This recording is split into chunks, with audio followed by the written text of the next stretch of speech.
studios. Joining us now, Mike McCormick, president of Mississippi Farm Bureau Federation. Mike, always good to see you. Thanks for coming on. Hey, thanks for having me. You guys had a great event celebrating your anniversary back in the fall. We really enjoyed that. Top notch, first class. Well, we worked hard at it. We wanted not to have just a meeting. We wanted to have an event that we remembered, and I think we pulled it off without a flaw. It was great. Yeah, it sure was. Wanted to have you in today. Of course, the legislature is in session, and agriculture comprising still, 35% of the state's economy. About a third. Yeah, that's what I thought. And so anything that they're going to be doing down there at the Capitol affects a whole lot of people in the state of Mississippi from an agricultural perspective. Anything you've got your eye on that you're advocating for, you'd like to see happen? Tell us about that. We don't have a big political ask this go around. We're kind of watching to see what might unfold down there for us to be part of. The general bills should have all been filed by late last night, so we're just kind of watching all that. I guess, Gerard, one of the biggest things we do is watch bills that have unintended consequences for farmers or rural people, so we'll be watching all that as it unfolds. Well, is anything you're concerned about that you've seen that's sort of bubbling up there at this point? I haven't been given any heads up that there's something coming that we wouldn't be that would give us a lot of concerns. But okay. You never know. We'll continue to watch it through the process. Okay. Well, that's good. That's good.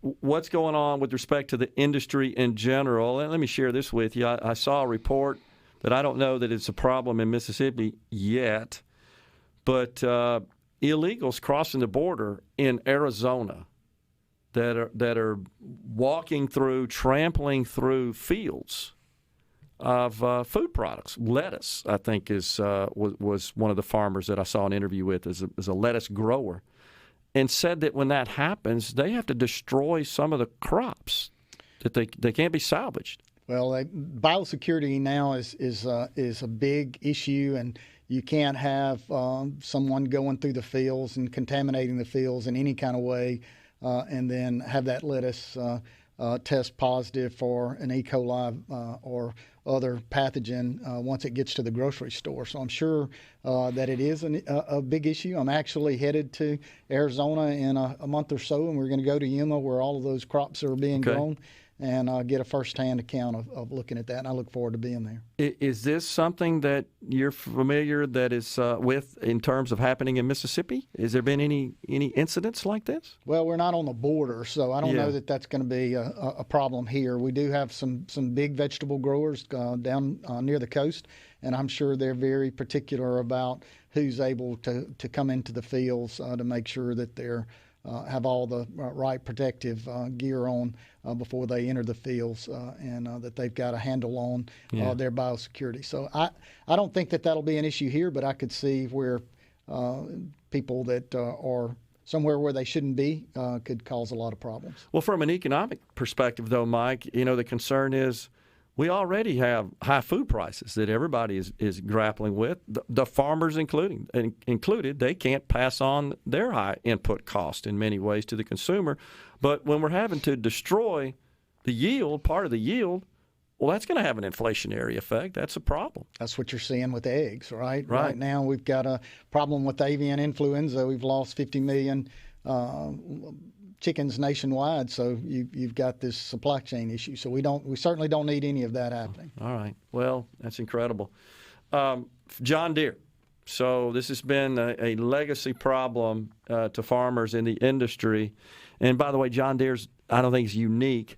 It's unique to agriculture, but for a manufacturer to essentially not allow consumers of their products, users of their products, to perform repairs on those items where they could go just procure the necessary parts. They have the knowledge. They can work on those that equipment themselves, repair it when it's down. John Deere is not allowed that, essentially, a farm. Did I state that correctly? Or probably not. I mean, we can repair a good bit of things on our tractors. The problem that you get into is the technology that's based on the tractors. And this just isn't an issue with John Deere. We're talking about this because they've signed an MOU with Farm Bureau, and we appreciate them doing that. But the right to repair versus right to modify is what is at stake here. So John Deere now has more IT engineers than they do mechanical engineers. So a lot of the things that we're buying on tractors, the price-wise of it is based on how much technology is on that tractor. And it has all of these sensors on there that tells us when something goes bad. And it throws error codes up. So we're in hot, dusty environments, and I'm working and need to get some work finished today, and all of a sudden my tractor's throwing this error code, and I have no idea what this code is. I think what we're looking at now is John Deere coming back to the table saying, okay, we're going to give you the error codes and what they mean. We're going to give you the diagnostic tools to be able to diagnose that. And we're gonna be a partner with you in this process, and you can use an outside party to come in and repair your tractor with you. But we're not going to give you the codes to modify the tractor. Okay. We're not going to give you the codes to actually get into the computer code and program of the tractor so you can jailbreak that. And that's the big issue. There's certainly parts on the tractor that I can go today and take off that aren't connected to sensors. But the sensors, the computer technology that's there to help the machine diagnose its own problems, those are the ones that we've had problems with. I appreciate the clarification, Mike. So it makes sense from their perspective. They're looking to protect their intellectual property and that which is proprietary. And so it sounds like you guys have worked with them to come up with a way to at least address those issues that wouldn't involve having to actually get into that which is proprietary and patented to them, if you will, or just their IP, and make these repairs in the field, not wait on them.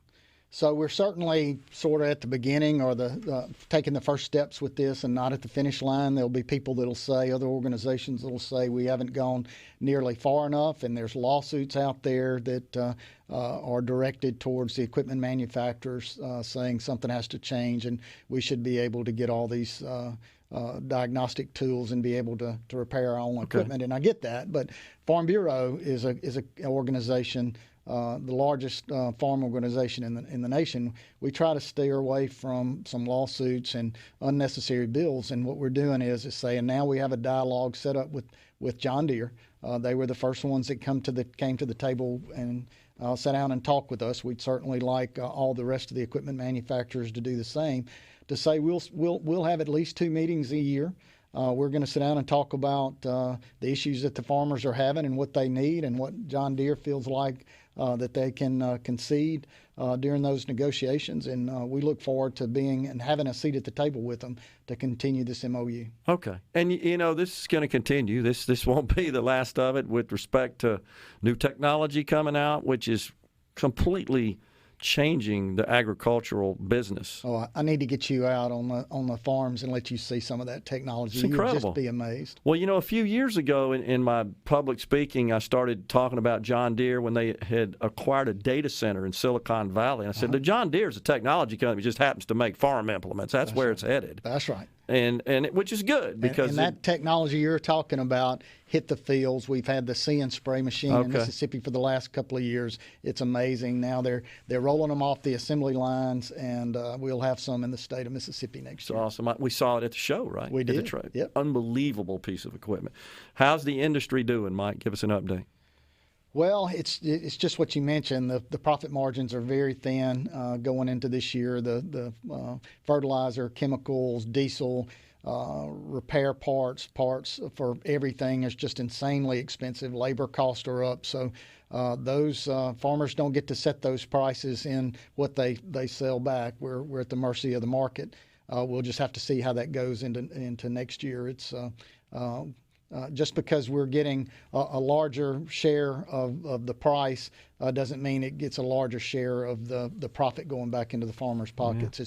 That's pretty tough margin right now. Is the trajectory, showing that it's easing or getting worse? I talked to my fertilizer guy this morning ordering some fertilizer for myself, and he told me that it was coming down, and it looked like it was going to continue to come down. So that's very helpful to us farmers. Man, I hope so. Weather, how we doing there? Well, it's early in the process. We need a little moisture in the fields right now, but we'll need it to dry up to get to spring planting. It's never perfect for a farmer. Always a chase, isn't it? That's right. Mike McCormick, president of Mississippi Farm Bureau Federation, has been our guest here on Midday. It's always good to see you. Thanks for coming in, Mike. Thank you for having me. Appreciate it. We'll be right back in the Element Wealth